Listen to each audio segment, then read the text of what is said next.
Hare Krishna, Krishna Krishna, Hare Hare, Hare Rama, Hare Rama, Rama Rama, Hare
দাপরের শেষ ভাগে মহারাজ ধর্মরাজ যুধিষ্ঠির তিনি হস্তিনাপুরের রাজা ছিলেন, কিন্তু মাগো রাজকার্যে তার মন বসল না। তাই কি করলেন না মহাপ্রস্থানে যাবার সিদ্ধান্ত করলেন। কিন্তু বাবা এত বড় পূর্ণ হস্তিনাপুরের পূর্ণ দায়িত্ব তিনি কার উপর দিয়ে যাবেন? একজনকে পেলেন, কে? তারই বংশধর, নাম পরীক্ষিত।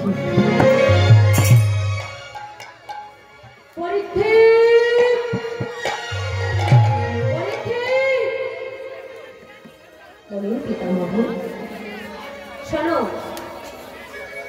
আমি মনস্থির করেছি আমি কিছুদিনের জন্য মহাপ্রস্থলে যাবার সিদ্ধান্ত করেছি।